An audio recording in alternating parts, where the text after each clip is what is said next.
Bonne année à tous et à toutes. Le vrai journal. Bienvenue, les titres. Oscillation de frais académiques. Les étudiants étaient dans la rue pour exprimer leur désarroi ce lundi. La manifestation a été reprimée de manière violente par la police. On compte plusieurs blessés. Le ministre de la Jeunesse, Billy Kambali, très fâché. Vital Kamerhe au Rwanda, festoyant au mariage du fils de James Kabarebe. Les réactions fusent de partout. La toile s'enflamme. Autoproclamé président de la République fédérale du Congo, Mwanda Nsemi souffre d'un problème psychiatrique. Il est tout simplement devenu fou. Lâche Pati Katonga. En marche de protestation contre les tueries à Beni le 17 janvier prochain. Telle est l'annonce faite par Martin Fayulu Madidi devant ses sympathisants à Massamouna dans la province du Kwilu. Des guerres au sein du gouvernement Ilunga Ilukamba en toile de fond. La désignation du VPM, ministre de la Justice, Tunda, en lieu et place du VPM en charge de l'Intérieur, Gilbert Kankondé sur la coordination de la commission ad hoc devant gérer la crise au sein de province. Enfin, Ensemble pour la République de Moïse Katumbi ratisse large ce week-end. Il s'agissait de la présentation de ses coordonnateurs communaux de côté de l'Atchangou. Une fois de plus, mesdames, mesdemoiselles et messieurs, vous faites bien de choisir l'une des meilleures rédactions de l'RDC.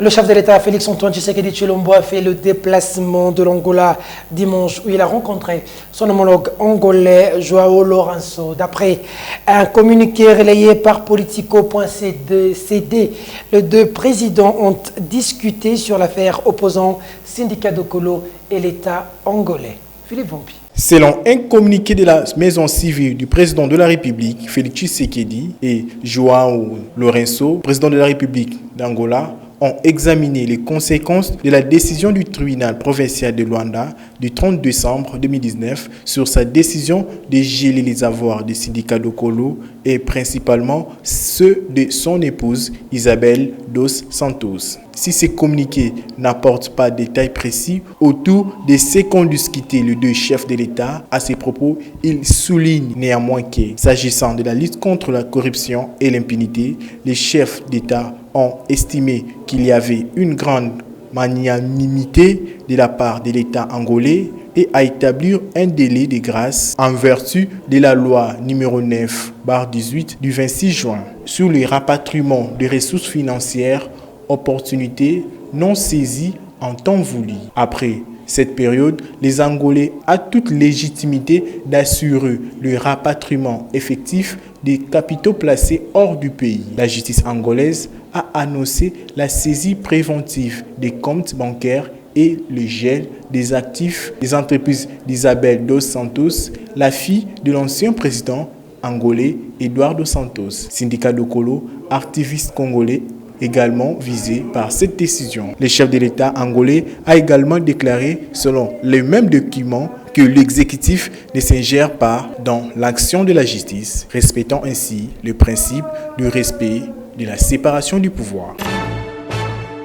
Revenons à Kinshasa, situation tendue le soir du dimanche et ce lundi à l'Unikin, université de Kinshasa. 6 policiers blessés, 12 personnes arrêtées, dont 5 étudiants et 2 blessés par balle. La banque BCDC et le siège de la Pukin saccagés.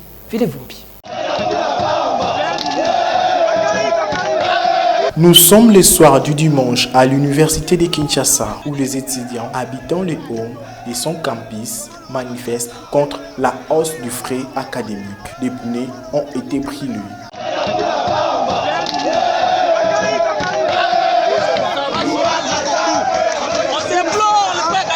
Nous te mettons en garde.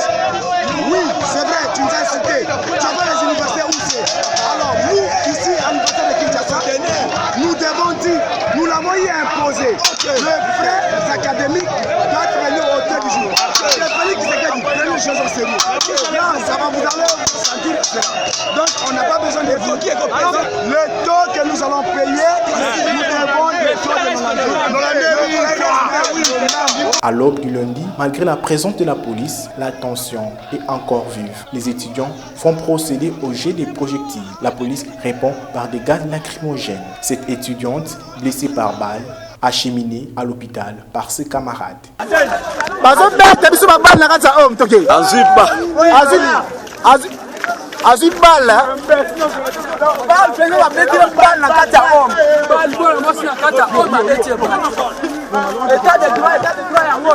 C'est ça que on a pu chercher. Nous devons chercher que tous les étudiants de la RDC, nous sommes en train de militer pour les frais académiques. La hausse que Thomas Louak a pu chercher, ça ne nous arrange pas. Et ça ne va pas marcher. Qui revient à la raison. Les insultes qui continuent à nous insulter, il va les payer cher. 4 policiers grièvement blessés d'après l'inspecteur provincial de la police ville de Kinshasa, général Silvano Kasongo. Des dégâts matériels ont été enregistrés. Le bureau de la Poukine saccagé et des ordinateurs emportés. Situation toujours tendue à l'université de Kinshasa. Que s'est-il exactement passé? Pourquoi les étudiants ont battu le pavé? Un étudiant homme relate les faits au vrai journal. Allô mon frère, bonjour. Oui, bonjour monsieur Peter. Comment vous allez? En tout cas, monsieur Peter, c'est depuis le site universitaire du campus, donc ça ne va pas ici. Qu'est-ce qui se passe exactement là-bas? C'est-à-dire que c'est depuis ce matin que les étudiants avaient prévu de manifester pour contester contre la hausse des frais académiques. Alors, quand ils ont commencé dès ce matin, il y avait déjà les policiers qui avaient entouré les sites. Dès qu'ils ont commencé à faire les navettes dans leur clip, ça a excité davantage la colère des étudiants. Alors, ils se sont pris avec, et il y a eu des heurts qui se sont produits. Mais au moment où je vous parle, M. Peter, ils sont en train de nous poursuivre jusque dans nos chambres à coucher. Ils nous lancent des gaz lacrymogènes dans les couloirs. Donc, nous avons du mal là, nous avons des larmes qui nous coulent ici, il n'y a pas moyen. Donc nous n'avons même pas moyen de sortir pour aller chercher de quoi mettre dans le ventre. Donc, nous sommes bloqués dans nos résidences. On vous poursuit jusqu'au home. Nous sommes au niveau des hommes du plateau. Ceux qui connaissent l'Unikin, je crois bien vous le connaissez d'ailleurs. Oui. Nous sommes au plateau. Ils sont entrés par les home 7 parce que leur véhicule, les chauffeurs de leur véhicule roulaient à vive allure. Ils s'est heurté contre le mur du home 7. Ils ont connu une panne au niveau de là. Il y a un policier même qui s'est blessé grièvement. Et maintenant, parce qu'ils sont en train de faire des manœuvres pour évacuer leur véhicule, ils nous poursuivent jusque dans le home. Au moment où je vous parle, ils sont devant le home en train de lancer des gaz lacrymogènes. Des gaz lacrymogènes jusque dans le home. Donc, si vous avez d'autres correspondants, essayez un peu de les contacter comme ça, ils vont vous donner beaucoup plus de précision. Donc, ils sont venus jusque dans nos chambres à coucher, dans les couloirs, ils sont en train de lancer des gaz lacrymogènes. Donc, on n'a pas de moyen de sortir. Je ne sais même pas c'est qui? La police, VARDC, Moura, c'est qui exactement? Ceux qui nous poursuivent dans des chambres, ce sont les policiers. Alors, il y a des blessés, il y a des morts? Oui, il y a des blessés. Personnellement, j'ai vu une fille qui était évacuée vers 11 heures vers l'hôpital. Elle était conduite en urgence. Et puis, il y a un autre gars qu'on vient d'acheminer. Ça fait 10 minutes passé ici au hall 1, qui est aussi blessé au niveau de la jambe. Donc, il y a pas mal de blessés, en tout cas, du côté des étudiants. Alors, les frais académiques, c'était à combien et commis combien? L'année passée, on avait payé à 253 000 francs congolais au taux de 920, 275 au taux de 920 francs congolais. Mais cette fois-ci, ce qui a semé d'abord la confusion, c'est la circulaire publiée sur les réseaux sociaux par le ministre du tutelle. Il avait publié 160 000 francs, il a écrit frais d'études. Alors, tout le monde ne savait pas qu'il y avait une différence entre frais d'études et frais connexes pour constituer les frais académiques. Maintenant, par rapport, on vient d'apprendre que sur le frais d'études, il fallait ajouter des frais connexes pour faire les frais académiques dont le montant s'élève à 490 500 pour les classes de recrutement et 480 000 francs pour les classes montantes. Donc c'est ça qui a causé un peu d'indignation dans les chefs d'étudiants. C'est comme ça qu'ils ont revendiqué. Donc leur souci était qu'ils fassent entendre leur voix. Et on repense aux manifestations des étudiants. Ce lundi, nous venons d'apprendre que l'association des professeurs de l'université de Kinshasa, Pukin, a dénoncé dans un communiqué le trouble sur le campus. Le bureau de cette structure a même été pillés. Les professeurs annoncent ainsi qu'ils ont suspendu les activités académiques jusqu'à nouvel ordre afin de permettre la restauration de la paix sur les sites universitaires. Trouble à l'université de Kinshasa, le ministre de la Jeunesse, pas d'accord avec la police. Sur son compte Twitter, Billy Kambale lâche l'usage de la force sur le site de l'université de Kinshasa par la police est inacceptable. Nos universités sont dotées d'une garde universitaire qui a la charge de protéger les étudiants. Le déploiement d'autres unités de manière intempestive est tout simplement anormal. Situation dans l'Est de la République démocratique du Congo. La balkanisation du pays de Lumumba n'est plus une chimère, mais une réalité. La sonnette d'alarme a été faite par le cardinal Fridolin Ambongo. Peu de temps après, le FARDC confirme les tentatives de balkanisation de l'RDC. Une situation qui se précise avec cette vidéo des Congolaises en Ouganda, précisément à Kampala, dans un supermarché, montrant un produit fabriqué au Rwanda avec sur l'emballage une carte du Rwanda, incluant une partie de l'RDC. Regardez. Ce n'est pas un mensonge. Voilà la preuve. Moi-même, je tiens le café en main. Oui. Voilà. Gorilla, je sais pas quoi. Gorilla's Coffee. Regardez, la carte est bel et bien là. Rosette montre. La carte est bel et bien là. Ça, c'est une provocation pure et voilà, simple. Fabriqué au Rwanda. Voilà comment ils ont fait le Rwanda. Vous voyez comment ils ont dessiné le Rwanda? Rwanda Farmers Coffee Company. C'est la compagnie qui... Vous voyez? Donc ce n'est pas un mensonge, ça existe bel et bien. Ma soeur et moi, on le tient. Nous sommes ici en Ouganda, précisément à Kampala. Voilà le café. Dans un supermarché de la place. Ouais. Donc preuve. Voilà, les cafés sont là, bien étalés. Gloria's Coffee. Voilà. Voilà. C'est de la provoque, pure et simple. Moi, j'appelle ça de la provocation. Voilà. Voilà. Oh.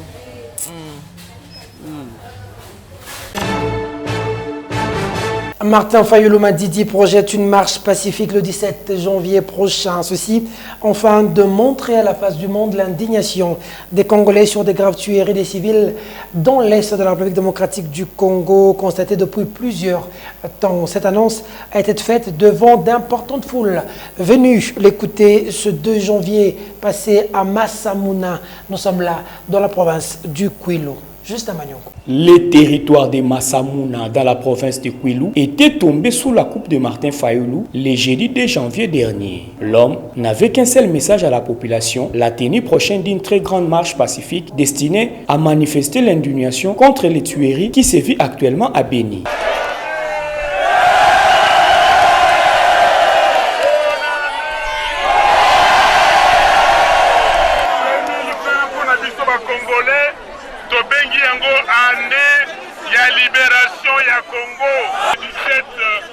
janvier wana mokolo oyo babaki Patrice Lumumba biso nyonso tokotambola tokozwa singa ya pembe totie na moto totie singa ya pembe na moto tokotambola marche mpona koloba ndenge nalobi ya liboso eza na deuil ya mibale tokoyi na motema moko bakabola mboka na biso. Pour Fayulu, c'est Joseph Kabila qui serait le responsable des troubles à l'Est aidés aujourd'hui par Félix Tshisekedi.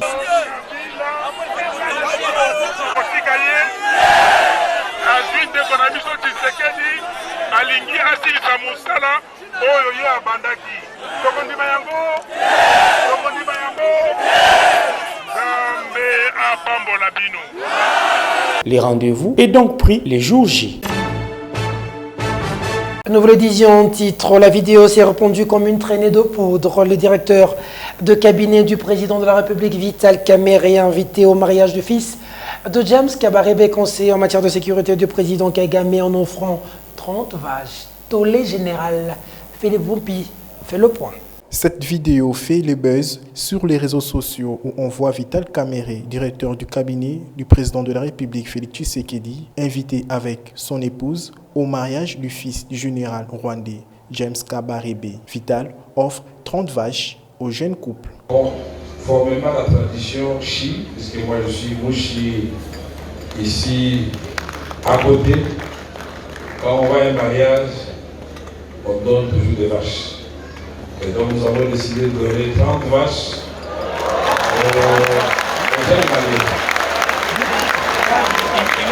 Ça va non seulement renforcer les liens entre les Kivu et les Rwandais, les Rwandais.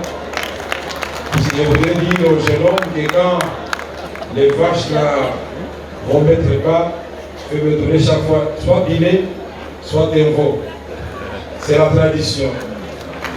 J'aime encore une fois, merci beaucoup. Ces dons de Kamerhe au couple suscitent la polémique en République démocratique du Congo où nombreux Congolais se souviennent du rôle joué par le Rwanda dans les deux guerres qui ont ravagé les pays entre 1996 et 2003 et sur les différents récents massacres à Beni et Butembo. Ce qui choque encore, c'est la récente position de Vital Kamerhe face à James Kabarebe.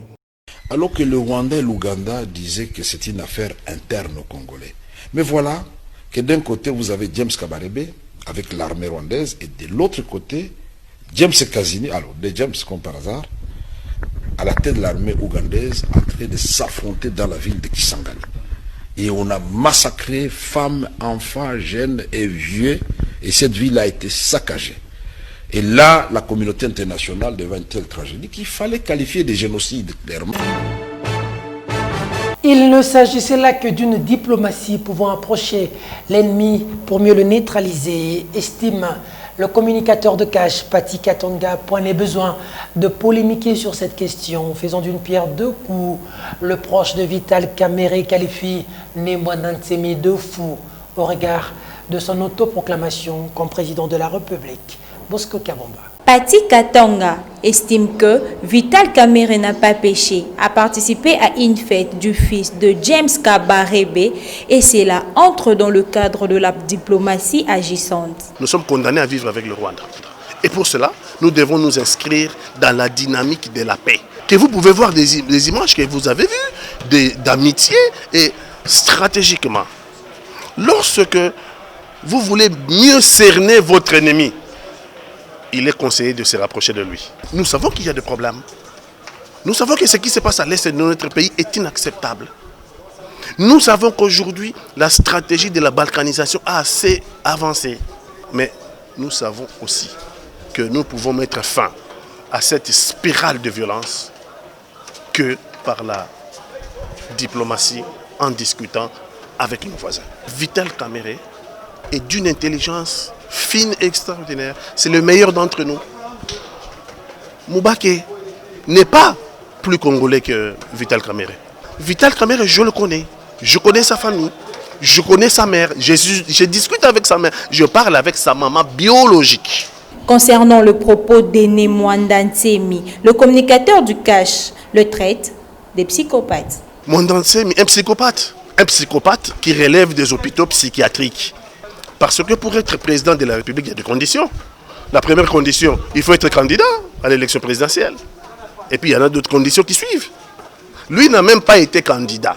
Autant pour Fayoulou, on peut comprendre, on peut discuter parce qu'il a été candidat. Mais Némouana Ntsemi n'a même pas été candidat président de la République. Il va s'autoproclamer président sur base de quoi? C'est un fou.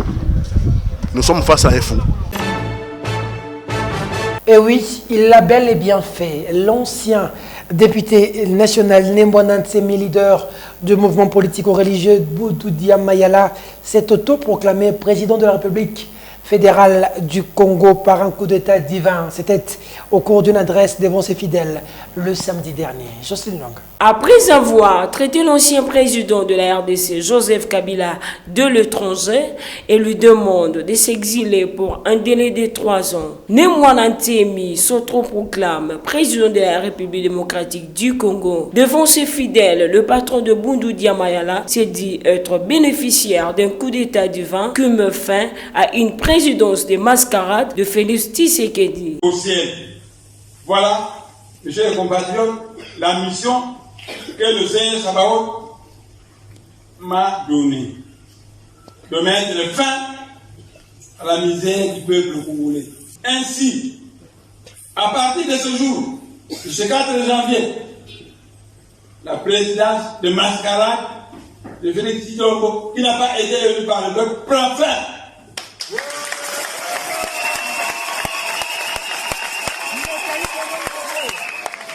Par ailleurs, cet ancien député promet de nommer incessamment un premier ministre afin de doter la RDC d'un gouvernement responsable et capable de résoudre le problème du peuple congolais, mais également l'insécurité à l'Est. Tout à fait autre chose, la décision du Premier ministre Ilunga Ilukamba de confier la direction de la commission ad hoc du gouvernement chargée de régler la crise institutionnelle au sein de provinces, notamment la province de Olomami, du Congo central, du Sankuru et de l'Ituri, au cœur des tensions entre le chef du gouvernement ainsi que son VPM de l'Intérieur, Gilbert Kankondé. Juste à Magnonko. Territoriale congolaise qui puisse patronner la dite commission. En dépit de la protestation de Gilbert Kakondé, le chef du gouvernement est resté sourd. D'après une certaine opinion, cette cacophonie obéirait à des calculs. La triste réalité, il y a un comportement à déplorer. La vidéo choc où l'on y voit les policiers congolais en train de brutaliser un conducteur de taxi-moto en plein capital. Bosco Kabamba. On ne cesse d'enregistrer de comportements inciviques du côté des hommes en uniforme. Le cas des éléments de la police congolaise devenus le bourreau de paisibles citoyens. Cette vidéo en est une preuve patente.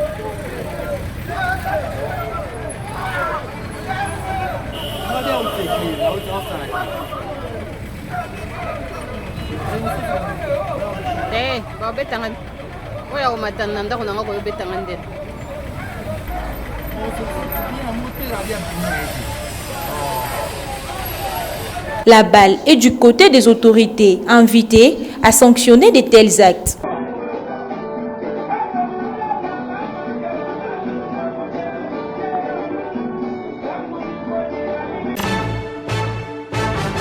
Parlons écho de partis politiques. L'installation du parti Ensemble pour la République, cher au chairman Moïse Katumbi, s'installe à Kinshasa. La dynamique Katumbi, président DKP, balise le chemin. Une rencontre de présentation de ses coordonnateurs communaux de la Tchangou a eu lieu le samedi dernier.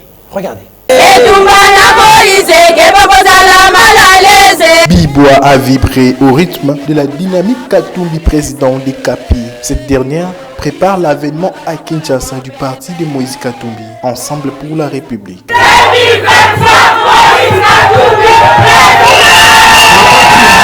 C'était aussi l'occasion pour son président Jacques Ndala de présenter le coordonnateur communaux de l'association installée dans le district de la Tchangou. Jacques Ndala donne la motivation de l'action de la DKP. Ça fait 60 ans que les Congolais commémorent le martyr de l'indépendance. C'est dans ce cadre-là que la dynamique Katumbi du président DKP avait pensé qu'il était important d'en profiter pour non seulement célébrer, commémorer le martyr de l'indépendance, mais y ajouter les martyrs de notre époque, nos héros à nous. Nous avons cité les martyrs de cette alternance que les Congolais ont tellement souffert. Il y en a qui ont coloré de leur sang le sol de notre pays. Il y en a qui en ont souffert en exil. N'oubliez pas que nous avons un Congolais qui a été aussi victime, au même rang évidemment, qui a été privé de ses droits citoyens, le président Moïse Katumbi, qui est resté en exil forcé à cause de cette alternance. Et nous pensons pour nous, les Katumbistes, que Moïse est un leader. Moïse pour nous est le père de cette alternance qui va arriver. Parce que celle qui est là, c'est une alternance semblant, une alternance mal négociée. Les femmes touchées par l'acte d'humanisme posé hors caméra par Jacques Ndala et son vice en matière politique, Simon Boulo, expriment leur reconnaissance envers ces républicains et katumbistes. Nous avons le président Jacques Ndala.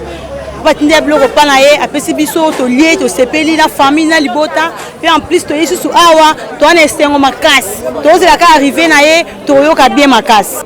Biso ba maman Nzango tozo soutenir président na biso Moïse Katumbi Vraiment, tous les maboko mibale, tous les konzima qui na 2023 yende président. L'ambiance a été au rendez-vous. Moïse Pumbaka lokola mon pépé. Moïse Pumbaka lokola mon pépé. Place à présent à l'invité du vrai journal.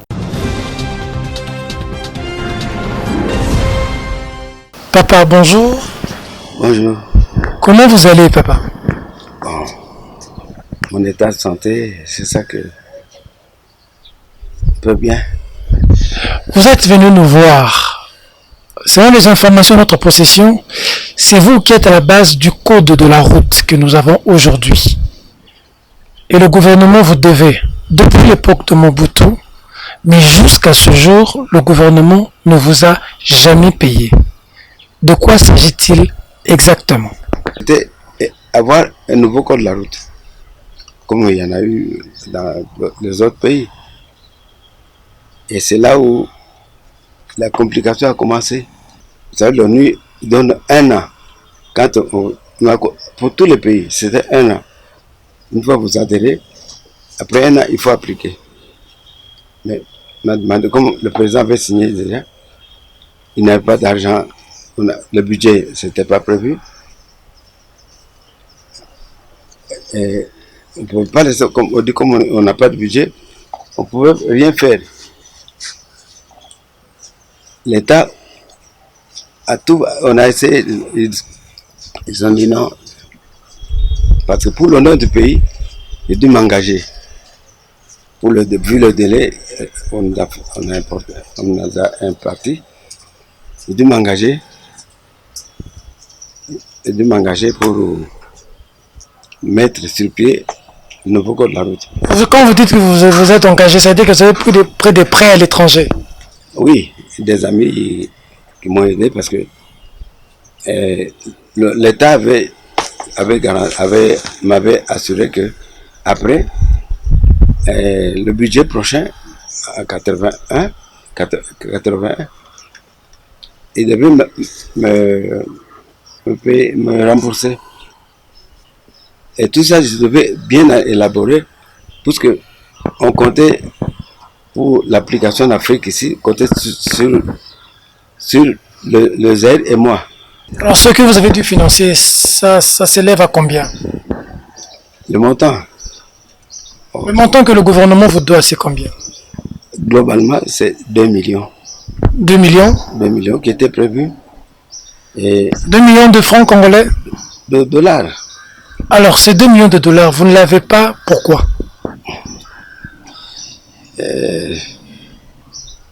On l'avait donné, mais le montant a été détourné. Alors, comme c'était détourné, je ne pouvais pas... C'était détourné par qui? Par... Oh là là, s'il faut... C'était détourné toujours à l'époque de Mobutu, de Musée ou de... Mobutu. Juste quand j'allais reprendre pour remettre le code de la route, de ça complet, modèle suivi par toute l'Afrique, et on m'a pris l'argent. J'ai tout fait, et puis la maladie m'a abattu. Je peux pas... C'est que vous avez fait un AVC. Un AVC dur que ça. C'est-à-dire que les autorités de l'époque ont détourné votre argent. Exactement. Votre argent qui est bloqué, le gouvernement congolais qui vous doit 2 millions de dollars, on espère. C'est ce que j'ai écrit aux autorités financières et puis au chef de l'État qui a reçu la copie. Tout ce que je demande, c'est rentrer en possession de l'argent objectif pour que je termine les autres tomes. Et si jamais on demande, on a besoin de mon expertise, je pourrais donner des directives. Vu mon âge et vu mon état de santé, je ne peux plus travailler ni pour l'ONU, ni pour le pays. Tout ce que je pourrais faire, c'est ils vont découvrir la réalité, les faits, les vrais. Papa Patrick, bien, merci.